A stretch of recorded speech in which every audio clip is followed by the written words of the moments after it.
Hello, my YouTube family. I welcome you all to your very own channel Next Gen Teachers.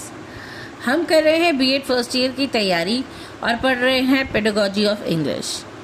आज का जो हमारा question है वो है explain the nature and importance of English language in India. तो basically English का India में क्या यूज़ है, उसका कैसा नेचर है, उसकी क्या इम्पोर्टेंस है जो हमें इंडिया में इंग्लिश लैंग्वेज यूज़ करनी होती है। So the nature and importance of English language in India is that India is a multilingual country with a rich diversity of languages. Among these, English holds a special position as an important link language. It plays a significant role in education, administration and global communication. तो India जो है वो एक multilingual country है जहाँ पर बहुत सारी भाषाओं का उपयोग किया जाता है। अब बहुत सारी भाषाओं का उपयोग होने की वजह से ये इसके अंदर डाइवर्सिटी आती है, डाइवर्सिटी ऑफ लैंग्वेजेस। इसीलिए इंग्लिश एक मात्र ऐसी भाषा है जो कि सारी लैंग्वेजेस में बात करने वाले लोगों को एक दूसरे के साथ में लिंक करती है, इसीलिए इसको लिंक लैंग्वेज कहा गया है। अब ये इंग्लिश लैंग्वेज जो है वो एजुकेशन में, एडमिनिस्ट्रेशन में और ग्लोबल कम्युनिकेशन में काम आती है। अब इंग्लिश लैंग्वेज का नेचर कैसा होता है? पहले तो ये लिंक लैंग्वेज है।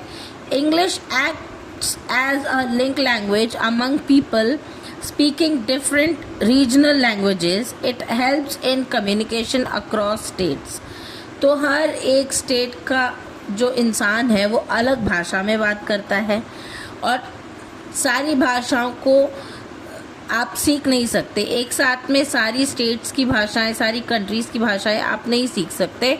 इसीलिए एकमात्र इंग्लिश ऐसी भाषा है जिसे आप सीखते हैं तो आप नेशनल और इंटरनेशनली भी जो है लोगों के साथ कम्युनिकेट कर पाते हैं। नेक्स्ट है second language. For most Indians English is not the mother tongue but is learned as a second language. तो इंडिया में पहली लैंग्वेज जो लोग सीखते हैं वो होती है उनकी मदर टंग, उनकी मातृभाषा, और सेकेंड लैंग्वेज जो होती है वो होती है इंग्लिश लैंग्वेज, ताकि लोग इंटरनेशनली और विद इन इंडिया भी लोगों से, बाकी स्टेट्स के लोगों के साथ में कम्युनिकेट आसानी से कर पाएँ। ना official language associate English is used along with Hindi for official purposes in government and administration. तो इंग्लिश जो है हिंदी भाषा के साथ साथ इंग्लिश लैंग्वेज भी यूज़ की जाती है ऑफिशियली, एडमिनिस्ट्रेशन में भी। अब इंग्लिश जो है वो एक ग्लोबल लैंग्वेज है। English connects India with the rest of the world in fields like business, science and technology. तो बिजनेस और साइंस एंड टेक्नोलॉजी के को इन्हांस करने के लिए इंडिया को जो है वर्ल्ड वाइड कनेक्ट किया जाता है जब बाकी कंट्रीज़ के साथ में, तो उनका जो मीडियम ऑफ कम्युनिकेशन होता है वो होता है इंग्लिश लैंग्वेज से। नेक्स्ट है language of education. English is widely used as a medium of instruction specially in higher education and professional courses. तो इंग्लिश जो है काफ़ी सारे प्रोफेशनल कोर्सेज में यूज़ की जाती है और हायर एजुकेशन के लिए भी इंग्लिश को ही महत्वता दी जाती है, ताकि बच्चे जो हैं इंग्लिश लैंग्वेज सीख करके इंडिया के किसी भी कोने में रह के किसी भी इंसान से कम्युनिकेट कर सकें, और अगर वो इंटरनेशनली ट्रैवल करते हैं तो वहाँ भी उनको कम्युनिकेशन में प्रॉब्लम ना आए। Now language of technology and science. English जो है वो टेक्नोलॉजी और साइंस में भी यूज़ की जाती है। Most scientific research, technical knowledge and digital content are available in English. तो साइंस और टेक्नोलॉजी और साइंटिफिक रिसर्च, डिजिटल कंटेंट जितना भी है वो ज़्यादातर इंग्लिश में ही पाया जाता है। ना importance of English language in India. Educational importance क्या है इसकी? English is the medium of instruction in many schools and universities. It helps students access global knowledge. तो हर एक स्कूल और हर एक कॉलेज के अंदर जो है इंग्लिश को मीडियम ऑफ इंस्ट्रक्शन बनाया गया है, ताकि बच्चे जो हैं, स्टूडेंट्स जो हैं, वो ग्लोबल नॉलेज को एक्सेस कर पाएँ। ग्लोबली जो सिखाया जा रहा है बच्चों को, उस नॉलेज को भी बच्चे इजीली एक्सेस कर पाएँ। और वो कब होगा? जब वो उनकी भाषा समझेंगे। तो इंग्लिश जो है एक ऐसा मीडियम ऑफ इंस्ट्रक्शन है जिससे कि स्कूल्स और यूनिवर्सिटीज़ अपने स्टूडेंट्स को ग्लोबल नॉलेज एक्सेस करना सिखाते हैं। Now career opportunities. Proficiency in English increases job opportunities in fields like IT, business, tourism and international trade. तो करियर अपॉर्चुनिटीज़ भी बहुत सारी मिलती हैं लोगों को अगर उनकी इंग्लिश लैंग्वेज अच्छी होती है। तो इंग्लिश भाषा सीखने से अच्छी जॉब अपॉर्चुनिटीज़ भी मिलती हैं, जैसे कि IT सेक्टर में बिजनेस करने में भी कॉन्फिडेंस आता है, टूरिज़्म भी कर सकते हैं और इंटरनेशनल ट्रेड भी तभी कर सकते हैं अगर आपको मीडियम ऑफ कम्युनिकेशन में इंग्लिश लैंग्वेज आती हो। नेक्स्ट है national integration. Now it helps people from different linguistic backgrounds communicate and understand each other. तो नेशनल इंटीग्रेशन भी ये करता है, सबको एक साथ लेकर के आता है, यूनिटी लाता है। किस तरीके से? जब डिफरेंट लिंग्विस्टिक बैकग्राउंड के लोग जो हैं एक ही भाषा बोलते हैं, जो कि है इंग्लिश। तो it helps people from different linguistic backgrounds communicate and understand each other. जब सभी मिलकर एक ही भाषा का इस्तेमाल करेंगे तभी एक दूसरे के साथ में बात कर पाएंगे और एक दूसरे की बात को समझ पाएंगे। Now global communication, English enables Indians to interact with people worldwide and participate in global forums.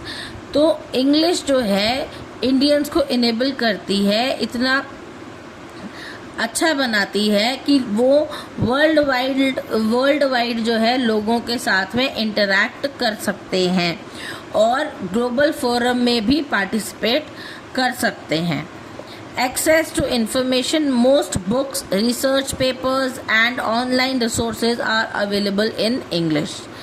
तो इंग्लिश भाषा में ही ज़्यादातर जो है रिसर्च पेपर लिखे जाते हैं, बुक्स लिखी जाती हैं और ऑनलाइन रिसोर्सेज में भी काफ़ी ज़्यादा इंग्लिश लैंग्वेज में ही लिखी हुई चीज़ें पाई जाती हैं। Social status and mobility. Knowledge of English is often associated with better social status and upward mobility. तो ये सोशल स्टेटस और मोबिलिटी के साथ में भी कनेक्ट किया जाता है इंग्लिश लैंग्वेज का आना। क्यों? क्योंकि अगर किसी को इंग्लिश आती है तो लोग उसे देखकर ये समझते हैं कि उसका सोशल स्टेटस बहुत अच्छा होगा और उसकी मोबिलिटी भी अपवर्ड की होगी। सो कल्चरल एक्सचेंज क्या होता है? English helps in sharing and understanding different cultures globally.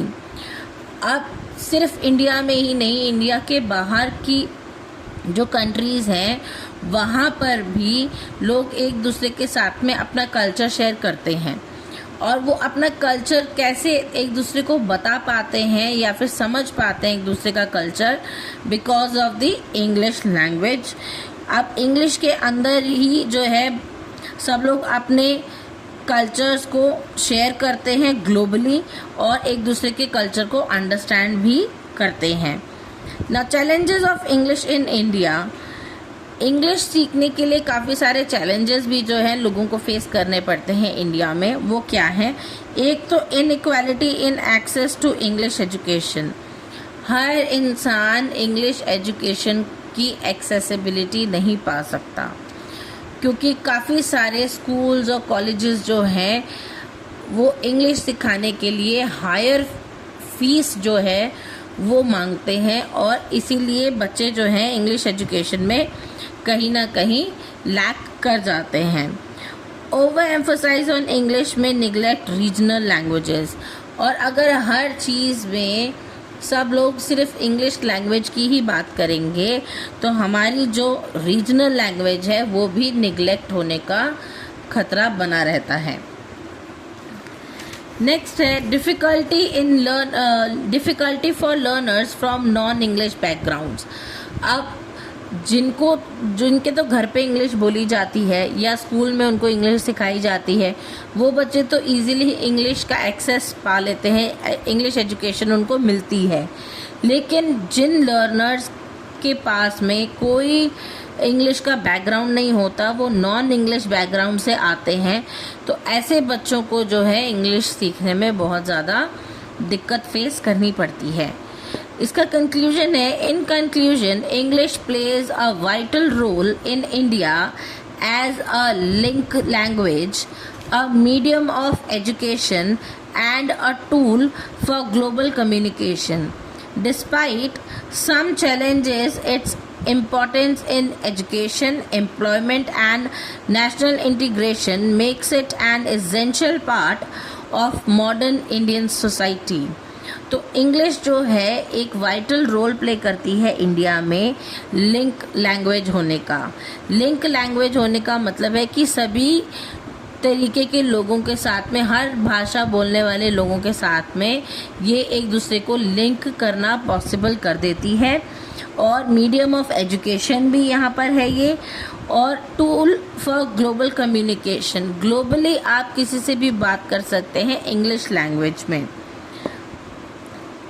अब क्योंकि इसके बहुत सारे जो हैं चैलेंजेस भी हैं, तो ये एक फ़ायदा भी लेके आती है कि एजुकेशन में, एम्प्लॉयमेंट में और नेशनल इंटीग्रेशन में इसके बहुत सारे फ़ायदे हैं।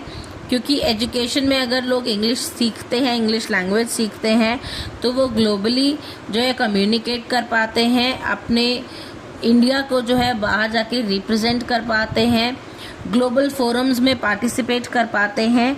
और एम्प्लॉयमेंट के लिए जो है यहाँ पर अगर जिसकी इंग्लिश लैंग्वेज अच्छी होती है, उनको अच्छी अच्छी जॉब अपॉर्चुनिटीज़ भी मिलती हैं।